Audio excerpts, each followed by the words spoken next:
Hi guys, welcome to Ate Cosa Vlog. Bibigyan ko rin ng konting tips today. Ano ang na-learn namin?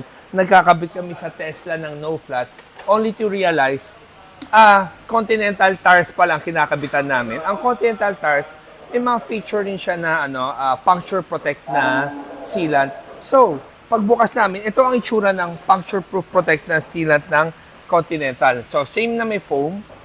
Tapos, same na meron siyang sealant which is nandito, sorry. Ito. Yung sealant niya ito, yan yung madikit ito. Ito yung nagpo-protect sa puncture proof. Pero, pag nagkabit ka ng aftermarket, yung no flat natin, kung mapapansin mo, mas malapad. Mas malapad ang nilalagay niya, yung sinasakop niya, para kung ikaw ay matusukan dito sa area na to, protektado ka pa rin. Kasi sa original, kung based on nakikita sa Continental, protektado ka dito, itong portion na to.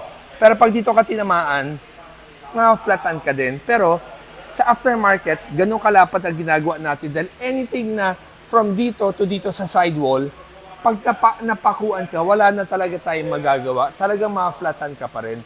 Pero kung ikaw ay protected ng no flat, anywhere from dito at saka dito, ikaw ay protektado. So guys, kung sabihin nyo, yung product natin na no flat, saan ba nag-originate? Ngayon ko lang naintindihan, nag-originate pala ito sa mga premium tires like Continental na ni-replicate lang siguro ng ibang aftermarket company. Kaya nagkaroon tayo ng no flat para to serve mga people na walang puncture proof na protection. Hindi na siya puncture proof, ito rin ay nagbibigay ng 6 decibels ang nababawasan niya sa sa ingay niya. So guys, to know more about this, pasok lang sa YouTube channel namin or sa IG, TikTok para bago kayo bumili ng product namin. Ang dami naming FAQ doon to know more about our product. So guys, thank you for watching at saka sana i-support itong product na to.